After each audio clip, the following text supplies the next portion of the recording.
Hello NXP enthusiasts. Welcome to the second video in our SIMPLIS tutorial series.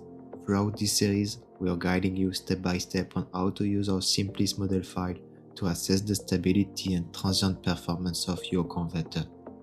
In the previous video, we walked through installing SIMPLIS Elements and downloading the model file you will need. If you haven't seen yet, make sure to check it out before continuing. In this video, we'll focus on configuring our SIMPLIS model and run simulation like AC, Transient and even Monte-Carlo simulation to evaluate how your converter behaves under different conditions. Let's jump in.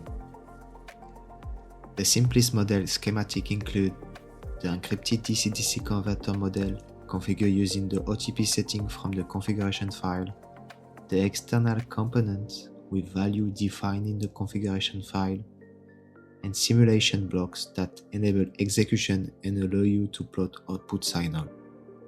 But before running a simulation, we have to define all the parameters that influence the converter stability and transient performance. To do this, we'll open the configuration file. As you can see, the configuration file is organized into two main sections. First, the OTP parameters, which correspond to the one-time programmable setting found in the product datasheet. And then external and condition parameters, which include values for external components and operating condition applied to the DC-DC converter. Each parameter is listed with its unit clearly indicated on the same line. For parameters related to the compensation network, slope compensation, and current limitation, we use the SIMPLIS tool. Let me quickly show you how it works. You will enter the actual value of your external component and use case condition into the green cell. The tool will then calculate the appropriate compensation network, and these results must be manually copied into the configuration file to complete the setup. Now you can save the configuration file and go back to the schematic of the model. SIMPLIS offers three types of analysis. First, you have the transient analysis, which is used to observe the converter response to a sudden change in load. Then you have the periodic operating point simulation, as known as POP, which locates the steady state of the switching circuit. And finally, you have the AC analysis, which finds the converter's gain phase characteristic without needing averaged model. Let's begin with the AC analysis. To configure the AC analysis setup, you have to go to Simulator, choose Analysis, or directly press F8. Select AC Analysis.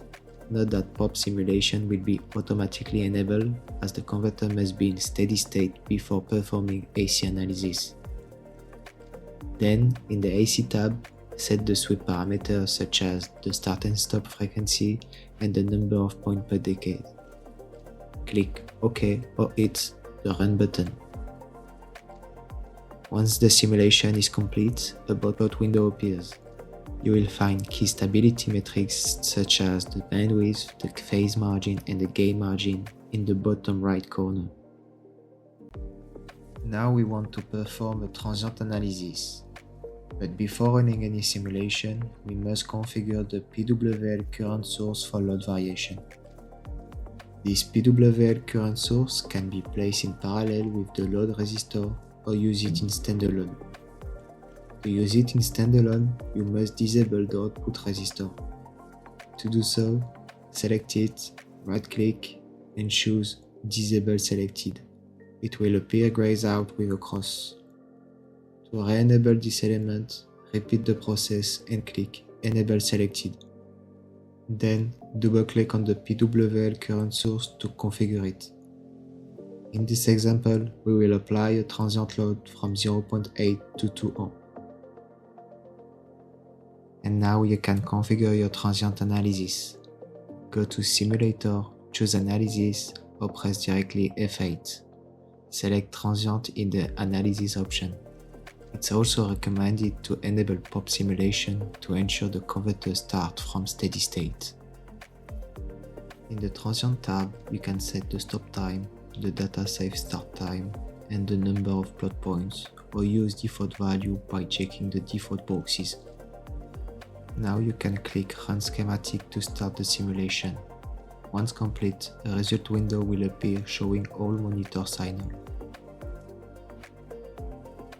In this last part, we'll take things a step further by exploring Monte-Carlo simulation, a powerful technique used to evaluate how component tolerances and variation impact your design performance and stability.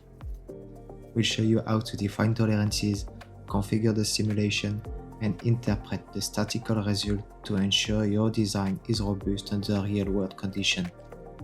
Let's jump in.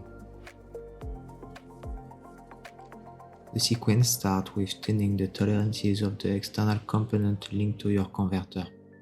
In the schematic, each component uses a Gaussian distribution, represented by the Gauss function, to simulate its tolerance. For example, this output capacitor has a tolerance of plus or minus 30%. Let's say we want a tolerance of plus or minus 15%. Double-click on the component and replace the value inside the Gauss by a new value. Once all the external component tolerances have been adjusted accordingly, you can proceed to configure the simulation setup. To set up the Monte-Carlo analysis, click on Monte-Carlo, Setup Monte-Carlo, and in the setup window, you must define the number of steps and optionally set a seed value for reproducibility. To run the simulation, click Run from the setup window or go to Monte-Carlo, Run Monte-Carlo. The Monte-Carlo simulation will be performed on the analysis that you previously defined, in my example both AC and transient analysis. Be aware that the simulation may take several minutes depending on the number of steps. SIMPLIS can generate up to 5 plots or diagrams depending on the selected analysis type. For AC analysis, you will have a superimposed dot plot showing gain and phase variation, adding with statistical histogram for metrics such as the bandwidth, the gain margin, and the phase margin.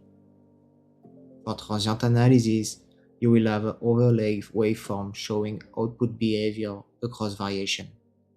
These visualizations help you assessing how stable and consistent your design is under real-world conditions. And that's wrap up our deep dive into Monte-Carlo simulation in SIMPLIS.